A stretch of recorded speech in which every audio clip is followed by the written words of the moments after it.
қош келдіңіздер. Қазіргі таңда мен Шерхан Мұртазаның өмірбаяны мен шығармасын зерттеу үстіндемін, және сендерге соған байланысты сұхбат алсам. Жақсы. Бірінші сұрағым, Шерхан Мұртазаны кім деп танисыңдар және оны қайдан танисыңдар? Шерхан Мұртаза 1938 жылы дүниеге келген қазақ қоғам қайраткері, жазушы, драматург және аудармашы. Және оған қоса Шерхан Мұртазаның көптеген шығармалары бар. Оларға біз Қызыл жебені, Бесеудің хаты және Ай мен Айшаны жата саламыз.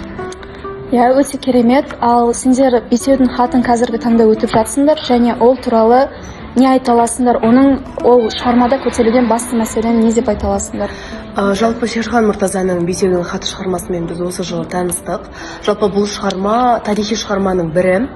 Бұл шығарманың негізгі ойын айта кететін болсақ, ол сол кездегі тарихи жалпы қиын кезең ел басына түскен және азаматтардың ащы шындықты айтуы. Жалпы Бесеудің хаты ол ашаршылық кезіндегі қазақ қоғам қайраткерлерінің, қазақ халқының осы өмір сүру үшін жалпы тәуелсіздік үшін күресін көрсететін шығарма. Мен қоса осы Шерхан Мұртазаның шығармаларына тоқталып өтсек, Қызыл жебе ол кісінің өзінің шығармашылығындағы үлкен рөл алатын шығармалардың бірі ол Қызыл жебе болып табылады. Қызыл жебе шығармасында біз ол 5 томдық кітап және де осы 5 томдық кітапта Тұрар Рысқұловтың әкесінен басталатын және Қызыл жебе атты керемет тұлпардың оқиғасынан басталып, ол Тұрар Рысқұловтың советтік үкіметтегі өзінің рөлі және де оның қазақ халқының мүддесін қорғауы және де оның өмірі соның бүкіл осы Қызыл жебеде баяндалады және де осы Қызыл жебені оқи отырып әрбір оқырман өзінің ойына түседі.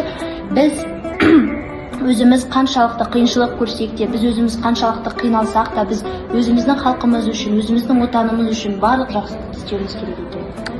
Яғни Шерхан Мұртазаның әрбір шығармасы ол тарихи және тек қана тарих емес, оның әрбір шығармасында әртүрлі құндылық жатыр деп айтуға болады. Иә.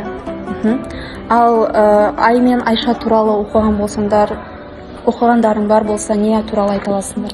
Ай мен Айша шығармасы бұл Шерхан Мұртазаның өмірге жақын, өмірден алынған шығарманың бірі. Бұл шығармада автор өзінің балалық шағы туралы сипаттайды. Ол өзінің анасы Айшамен өмірін көрсетеді. Осы романға қарап біз ана махаббатын, төзім, сабыр және өмірдің қиындығына қарсы тұру деген сияқты қасиеттерді байқай аламыз. Мен қазіргі таңда Шерхан Мұртазаны тек қана оқуда емес, тек қана сабақта емес, одан тыс білгендеріңе өте қуаныштымын. Және де соңғы сұрағым, Шерхан Мұртазаның шығармаларын қазіргі замандағы өзектілігін қалай айта аласыңдар? Қазіргі заман үшін Шерхан Мұртазаның ойлары ол өте өзекті мәселе, себебі қазіргі қоғамда да біз әділетсіздікті байқай аламыз. Біз әділетсіздікпен күнделікті өмірде бетпе-бет келіп жатырмыз. Және де осы Шерхан Мұртазаның ойлары осы әділетсіздікті және де осындай қандай да бір адамдардың өздерінің құқықтарының шектелуін байқап жатырмыз.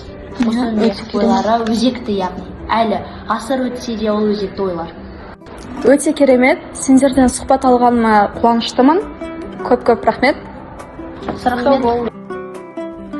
Қорытындылай келе, қазіргі таңда Шерхан Мұртазаның шығармашылығы жастар мен жасөспірім арасында өте танымал. Сонымен қатар мектеп қабырғасында да оны жақсы біліп жатыр. Сол себепті Шерхан Мұртаза ол жай ғана жазушы емес. Ол қазақ халқының ұлт болашағы үшін күрескен ұлы тұлғалардың бірі. Ащы шындықты айта білген қоғам қайраткері. Оның әрбір шығармасы әр қазақтың жүрегінде.